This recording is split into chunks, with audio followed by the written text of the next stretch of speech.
This printing of money is nuts. The federal debt to GDP is 128.6%. How insane is that? But there's one thing that's going to break the camel's back.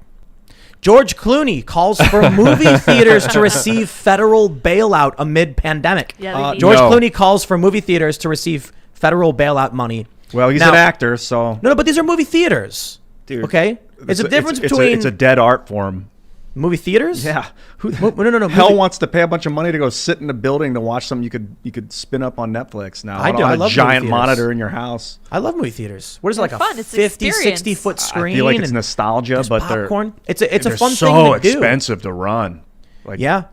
And they're in New Jersey, they're being all shut down. So this segue, the point is, I think it's interesting to see what I think is really happening with George Clooney calling for federal bailout money. You know where that money goes from movie theaters? It gets paid to the movie industry. Yeah. He's talking about giving himself a paycheck. He knows that. Without saying, give me a paycheck.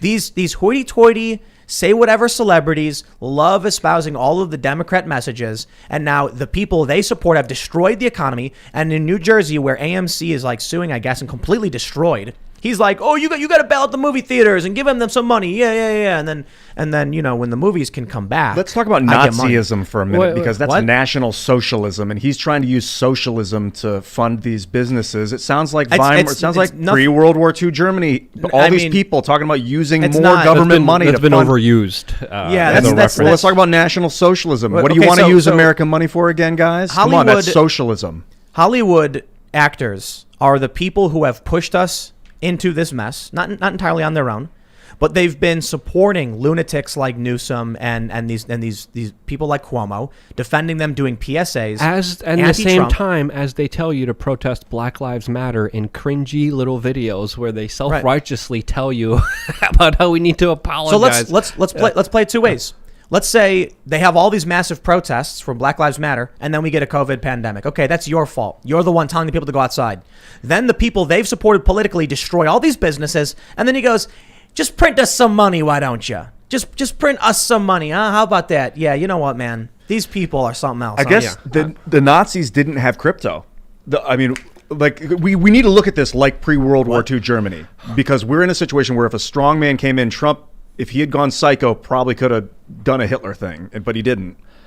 Well, we're talking about Hollywood, Luke. Yes. So what do you think about George Clooney?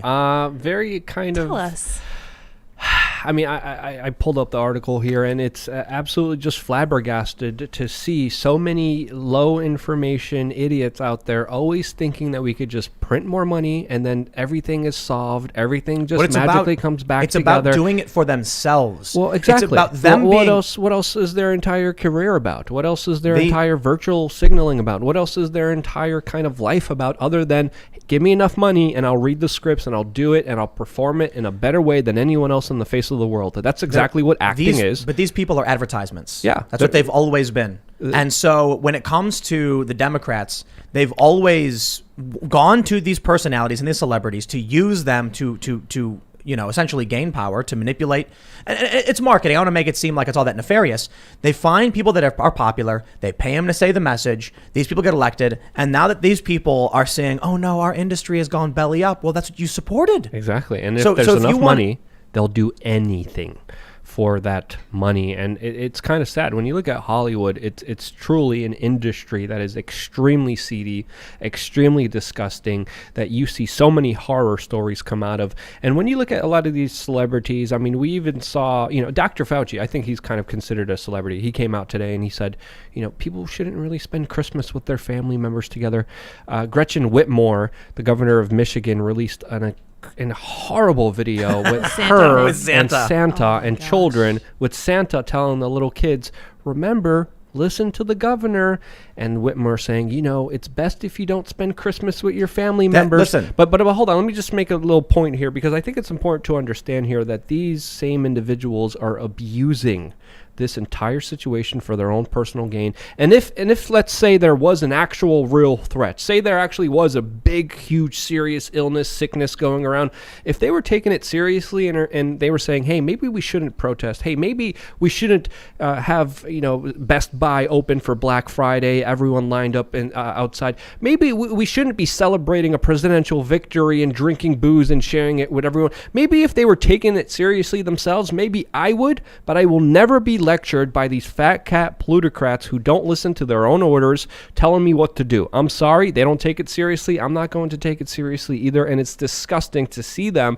and this larger establishment always push out these dumb ideas that bring down our national IQ to this insane level where right now we literally have Santa Claus being used and abused to make sure that little children love and worship a governor. It's an extraction. It's an extraction.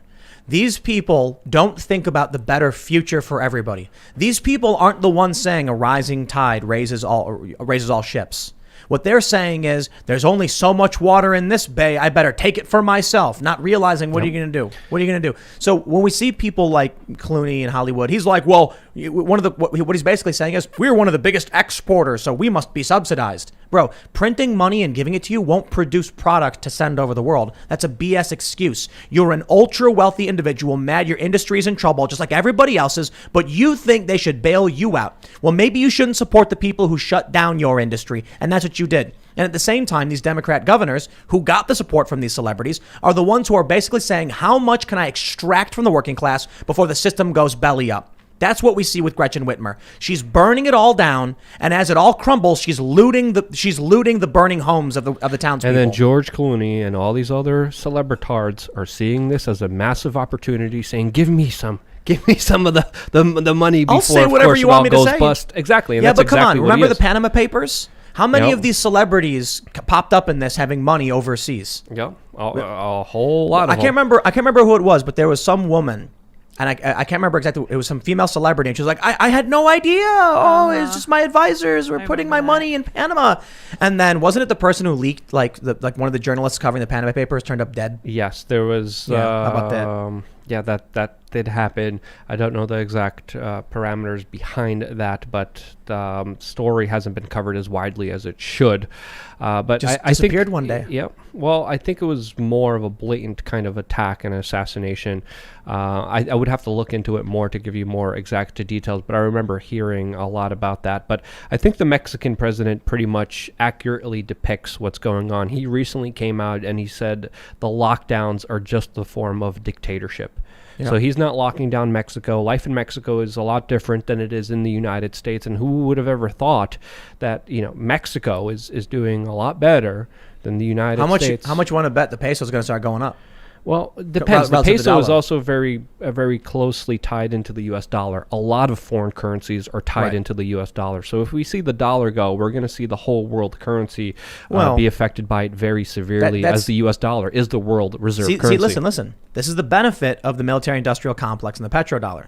This is the benefit of the U.S. saying, we'll blow you up if you don't agree to our dollar. Like, Gaddafi or Saddam Hussein, right? Exactly. And again, we have to understand here, with these extreme times, governments are just using this as an opportunity. The ship is sinking. They're trying to take as much as they can as it goes down.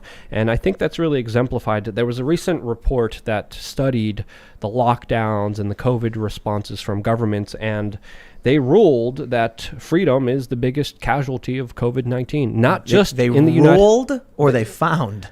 Well, I think it also ruled. Determined, ruled, found out, concluded, whatever word you want to use here. But this was a pretty stunning report by an international group that looked into all the government's responses from Africa to Asia. And they outlined how, in Nigeria, there was massive crackdowns on protest.